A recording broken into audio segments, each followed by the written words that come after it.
editorial of the 20th of August 2024. And first, we are dealing with Mrs. Sonia Gandhi's article, "The Livery of India's Freedom is Under Threat." Livery means uniform. So, the uniform of India's freedom is under threat. Mrs. Sonia Gandhi, a dignified member of parliament, that is Rajya Sabha, and also the chairperson of the Congress Parliamentary Party, has stated thus: the Prime Minister's renewed call for Har Ghar Tiranga campaign in the week leading up to our Independence Day, that is August 9 to 15, offers us an opportunity to collectively introspect or reflect or think about on our national flag and its significance to the country. His moral duplicity or deceitfulness or cheating behavior is paying deference or respect to the national flag while pledging allegiance to an organization that has remained indifferent to it in one matter. The rampant adoption of machine-manufactured polyester flags with raw materials often imported from China and elsewhere is another. This article is divided into different sections. The first part is an attack on the khadi industry.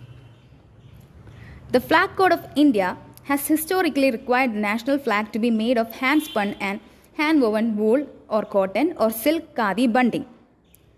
Bunding means loosely woven fabric used to make flags and other colorful festive decors.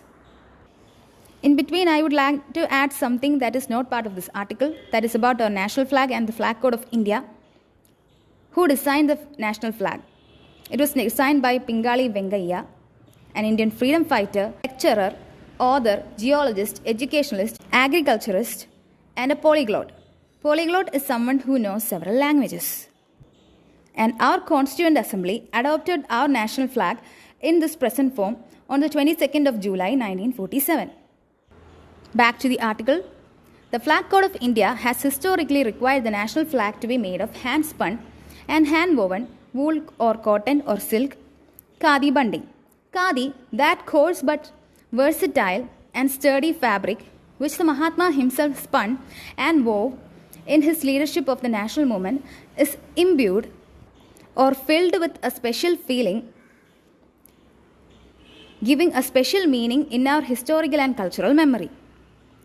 Khadi is at once a symbol of our storied past and an icon of Indian modernity and economic vitality or energy. When India was under foreign rule, khadi was an instrument to locate sovereignty and self-sufficiency in the individual. In sovereign India, khadi has been a commitment to the ongoing journey of national integration and revitalization. It was in deference to this eternal symbolism that the tricolour once bore the Mahatma's charkha as its centerpiece, and that the modern-day Indian flag used to insist on khadi as its sole fabric. In 2022, on the auspicious occasion of the 75th anniversary of our independence, the government amended the code through its order dated 30 December 2021 to include machine-made polyester bunding and simultaneously exempted polyester flags from the GST. Thereby, it put them on the same tax footing as khadi flags. At a time when it would have been appropriate to bind ourselves afresh to the service of our country's national symbols, the government chose to set them aside and pursue mass-market machine-made polyester fabric. The KKGSS, or Karnataka Khadi Gramodyoga Samyukta Sangha, in Karnataka's Hubballi district, the country's sole national flag manufacturing unit, accredited by the BIS, or Bureau of Indian Standards, had to resort to an indefinite strike to call attention to the state-sponsored murder of India's khadi industry. This decision came at a time when India, far from its glory days as a global hub for polyester manufacturing, became a net importer of polyester yarn in 2023 and 24. We have thus the real misfortune of importing polyester yarn primarily from China and then weaving this imported yarn to produce cloth for our national flag. This shameful inversion of our national pride occurred at a time of grave encroachments by the Chinese armed forces on our borders and at the peak of Prime Minister's A&B, or Atmanirbhar Bharat spectacle.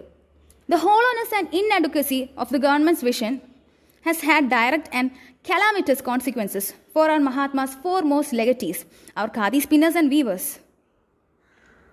Moving to the next part of the article, the GST burden. The case of our national flag is not an exception. Rather, it is a vividly poignant illustration of this government's general disinterest in cultivating India's storied handloom and handicraft traditions, khadi or otherwise. Since 2014, the government has led a consistent effort to support big corporate interests and oligopolization and structurally dismantle our nation's MSME or micro, small and medium enterprises sectors, home to our handloom industries. What is oligopoly? Oligopoly is a state of limited competition. It is also called competition among the few. Back to the article. Demonetization, a punitive GST, and the unplanned COVID-19 lockdown saw thousands of our handloom workers quit their professions. Our handloom traditions, a material testament to our shared history as a society and polity, have been unraveled or undone by the high-handedness of this uncaring government. High-handedness means arbitrary. Now back to the article. GST continues to be a burden on our handloom workers, with tax having been introduced on the final product as well as on the raw materials, which are yarns, dyes, and chemicals. Our workers' consistent demands to exempt handlooms from GST have fallen on unsympathetic ears, even as surging costs, particularly of electricity and cotton fiber, squeeze them out. The recently launched Vishwakarma Yojana itself is deficient on multiple accounts, fully excludes handloom spinners and weavers from its ambit. Meanwhile, in a perversion of the Mahatma's vision, the government has taken no effort to empower our khadi spinners and weavers to form their own cooperatives outside of existing khadi institutions to market and sell their products. Next up, the third part of the article, khadi procurement has fallen. Government procurement of khadi has fallen as departments choose to ignore or overload mandates that require them to do so. More worryingly, government has failed to build a global audience for Indian handlooms. At a time when consumers across the world are beginning to prize sustainable sourcing and fair trade, the fabric on which Gandhiji's Satyagraha was founded should have been globally treasured. Instead, even in his very own nation, Bapu's khadi is being denied its identity. The government has failed to regulate the market, and khadi spun from semi-mechanized charkas is being sold indiscriminately and under the same tag as traditional hand-spun khadi. This is to the detriment or danger of our khadi spinners, whose wages do not exceed 200 to 250 rupees a day, despite their back-breaking manual labor. The path forward is long, and it requires a reimagination of the place that India's handloom traditions hold in our society and economy. But the first step is also unequivocally clear. It must begin with a restoration of khadi as the only fabric with the distinction of bearing our national flag. The fabric which Pandit Jawaharlal Nehru so evocatively described as the livery of India's freedom must find its rightful place as an embodiment of our national pride.